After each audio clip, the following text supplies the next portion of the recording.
CA బాగా వేధిస్తూ ఉన్నాడు. నేను 4-3 సార్లు తీసుకొచ్చాను అతన్ని. ఇప్పుడు కూడా కేసు కట్టలేదు. మీకు తెలియదేం కాదు.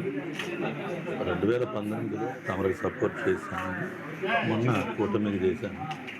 వాళ్ళు ఇంతవరకు స్పందించకపోవడం కూడా అత్యంత దారుణం. అసలు అది నా బిడ్డ బలవన్మరణానికి పాల్పడటానికి సిఐ నాగరాజు ఆయన సిబ్బంది ప్రధాన కారణం. దీనికి కేవలం పోలీసులు పొద్దాకు వచ్చి వేధించడం వల్ల అయితే చనిపోయాడు అనుకున్నారు, కానీ దీని వెనకాల వాళ్ళు అతనికి ఇష్టం లేని పనులన్నీ చేయిస్తున్నారు. ఇది రౌడీ షీటర్స్ని పట్టుకురమ్మని, వాళ్ళ అడ్రస్లు ఇవ్వమని, ఇంకా రకరకాలుగా వాళ్ళ సొంత ప్రయోజనాలకు ఇష్టం వచ్చినట్టు వాడుకున్నారు. షూ అక్కడ వేసి నువ్వు మాదిగొడియే కదా, నీకు కులవృత్తి ఉంది కదా, బూట్లు పాలిష్ చేయమని చెప్పటం, ఇదంతా వాళ్ళు సర్కిలే చెప్పారు నాకు. నేను చెప్పే మాటలు కూడా కాదు, ఆయన ఏదైతే వాంగ్మూలం ఇచ్చాడో ఇది నేను మాదిగొడిగా పుట్టడమే తప్పైందని, ఎంత రోదన అనుభవించుంటే ఆ మాట అంటాడో నాకు తండ్రిగా నాకు అర్థమవుతుంది. తర్వాత అతని వల్లే హత్య నేరం కింద గురి కాబడ్డాడు. కాబట్టి ఈ 2 సెక్షన్స్ బలంగా వచ్చేలా కట్టాలని న్యాయం కోసం నిలబడే విషయంలో ఉన్నానన్న. పెద్దవారు మీరు ఇప్పటికి 3 సార్లు స్పందించారు నా బిడ్డ విషయంలో. మీరు సాయికృష్ణ దగ్గరికి వెళ్ళినప్పుడు మాట్లాడారు, నిన్న కూడా బాగా మాట్లాడారని. మీరు నా బిడ్డకి న్యాయం చేస్తారని ఒక నమ్మకం ఉంది. ప్రభుత్వం కదలకపోవడం కూడా ఒక బాధాకరంగా ఉంది. ఎందుకంటే నేను నీకు కానీ బాబు గారు కానీ నేను తెలియని కాదు, పట్టించుకోలేదు. ఏదేమైనా వాళ్ళని కేసు కట్టాలి, నా బిడ్డకి న్యాయం జరగాలి. ఈ కుటుంబం అంతా ఒక రకంగా చెప్పాలంటే మేము ఈ రోజుకి ఇక్కడే జీవిస్తున్నాం, అంత రాష్ట్ర నాయకుడైనా కూడా. కాబట్టి తమరు ఎంతవరకు మాకు న్యాయం చేయగలిగితే అంతవరకు చేయండి. నా బిడ్డ విషయంలో నేను కల్మషం లేకుండా నిలబడతాను. మీరు స్పందించినట్టుగా మన టీం మొత్తం కూడాను దాదాపుగా 10 రోజుల మట్టి ఇక్కడే ఉంటున్నారు. వైఎస్ఆర్సీపీ నాన్నగారు హయాంలో మేము ఆర్ట్ కాలేజీలో పెద్ద మీటింగ్ పెట్టాం, కేఎస్ బాబు మేము. తర్వాత మేము ఇప్పటికి కూడా మీరంటే మాకు గౌరవమే. ఏదో మన వర్గీకరణ విషయంలో కొంచెం నేను అట్లా వెళ్ళినా కూడా 2000 నేను వచ్చి కలిశాను. నేను 2019లో తమరికి నేను మద్దతు కూడా ఇచ్చానన్న.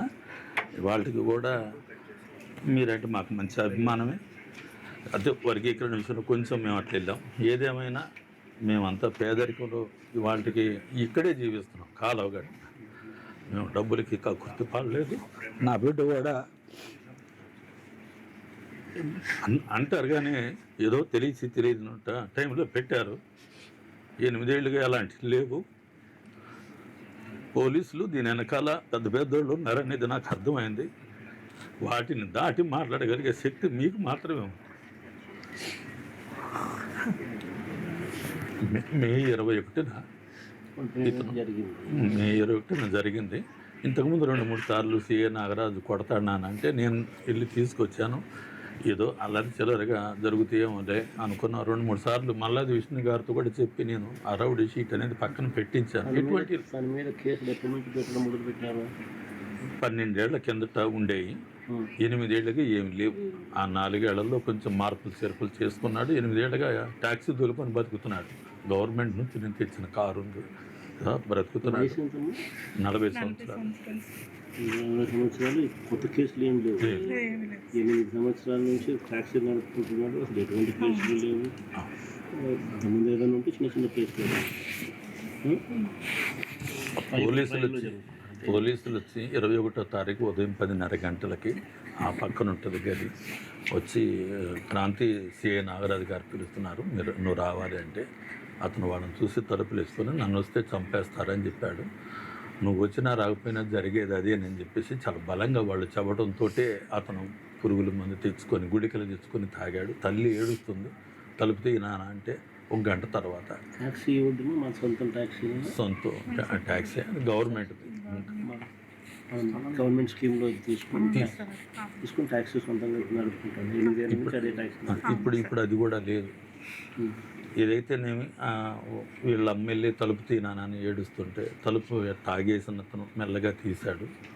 తర్వాత హెల్ప్ హాస్పిటల్కి తీసుకెళ్ళాం, సాయంత్రం జనరల్ హాస్పిటల్కి తీసుకెళ్ళాం, చనిపోయాడు.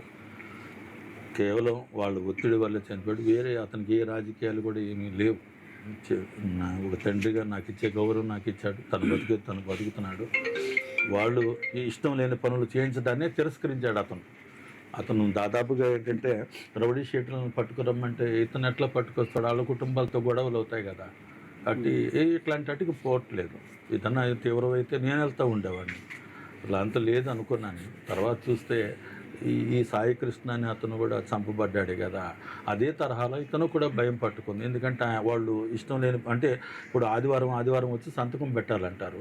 ఆ సంతకాలు వాళ్ళు పట్టించుకోరు. కానీ వాళ్ళు చెప్పిన పని చేయకపోతే ఆదివారం పేరుతో తిరగేసి ముగ్గురు కలిసి 3 టైర్ బెల్ట్లు పట్టుకొని కొడతా ఉంటుంటే అతడు తగలరాని చోట తగిలి చచ్చిపోయే పరిస్థితి కూడా. ఇంత భయంకరమైన స్థితిలోనే అతను చనిపోవటం అనేది జరిగింది.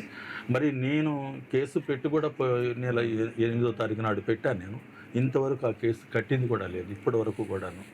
నేను దళిత సంఘాలు మొత్తాన్ని తీసుకొని వెళ్ళి మళ్ళీ సిపి గారిని కలిసి మళ్ళీ కేసు పెట్టమని చెప్పేసి గట్టిగా ఒత్తిడి చేసామన్నా. మరణ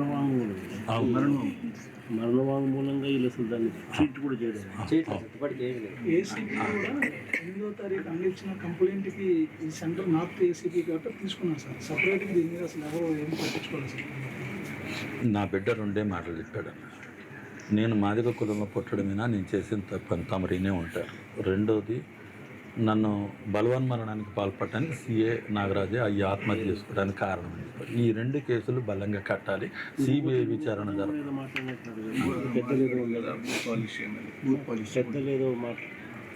అంటే అతను దీని రికార్డు ఉంది.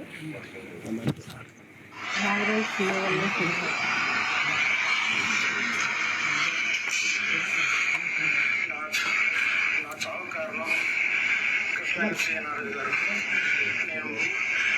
నేను మాది పొడవు తప్పైపోయింది. నన్ను వేటాడి ఏడుస్తున్నారు. గత 3 నెలల నన్ను కొడుతూనే ఉన్నారు. నేను ఇంక బతకలేకపోతున్నాను.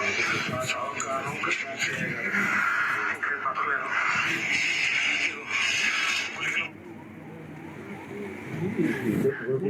అన్నీ వాళ్ళ అమ్మగారికి చెప్పేవాడు సార్. 3 నెలలుగా తిరుగుతూ ఉన్నప్పుడు ఇంట్లో 3 నెలల నుంచి కొట్టేవాళ్ళు అని చెప్పి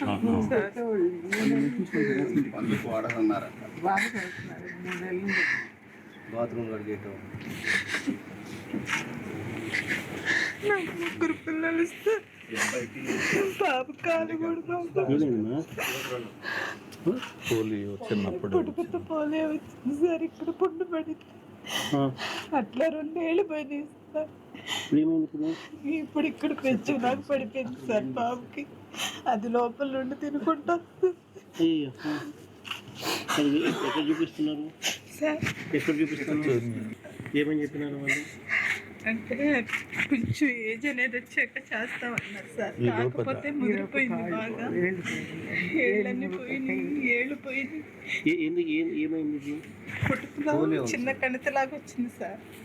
ఇక్కడ వెనక ఈ మీద కణితలాగా వచ్చింది. అది తీసేసాక నరం అనేది ఏంటో లోపల ఇదైపోయింది. పిల్లోడు నడుస్తుంటే ఆ ఏళ్ళు కొట్టుకుపోయి ఇక అట్లా లోపల ఇన్ఫెక్షన్ అవుతా వస్తుంది సార్. ఏ హాస్పిటల్కి వెళ్ళేదాని సొల్యూషన్ తెలియట్లేదు. రేపు మన ప్రభుత్వం వచ్చిన తర్వాత ఇది ఎస్సీ ఎస్టీ అట్రాసిటీస్ కేసులు బుక్ చేసి గవర్నమెంట్ తరఫు నుంచి మన పిల్లలకి రావాల్సిన బెనిఫిట్స్ అన్నీ వచ్చేట్లు 5 సెంటర్ స్థలం ఇప్పిస్తాం.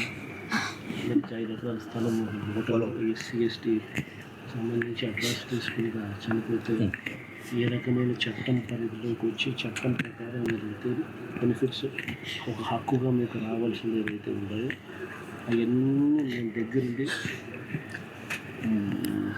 మన అధికారంలోకి వచ్చిన 1 నెలలోనే చేయించాను. అన్ని దగ్గర నేను చేపిస్తాను. ఇప్పుడు కూడా ఇవన్నీ కూడా నేను దగ్గర చూస్తాను. ఇవన్నీ కూడా చూస్తాను. అని బాబుకి సమస్య లేకుండా నేను చేసి పెట్టాను.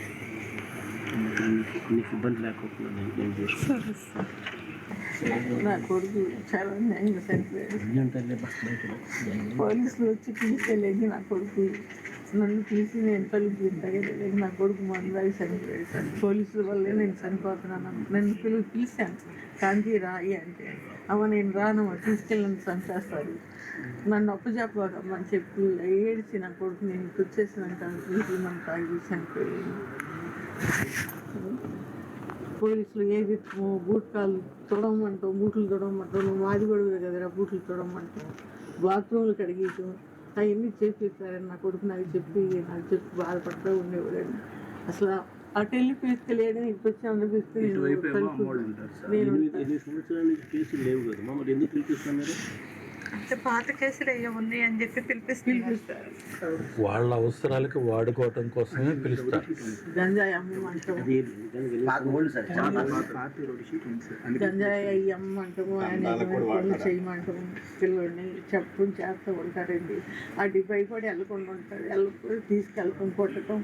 ఒక రేపు వచ్చి తీసుకెళ్ళారు, ఇంటికి వచ్చి తీసుకెళ్తే ఎందుకండి అంటే సీఏ గారు తెమ్మంటాను అని నేను లేపితే ఈయన గారు సోయి లేకుండా అన్నారు, బాగాలేదు పడుకున్నారు. సరే తీసుకెళ్ళాక పొద్దున పూట నేను వెళ్ళాను, తీసుకెళ్ళి కొడుతున్నారండి, అల్లాడి తీసి కొడుతున్నారు. నాకు కొడుతుంది అల్లాడిపోతున్నారు కింద నేను ఎట్లా అయిపోయాను అసలు. ఇట్లా కోడిని కట్టేసి అల్లాడి తీసి కొట్టడం, చేయలేని వాసిపోయి వచ్చి అన్నం కూడా తినలేకపోయేవాడు అసలు.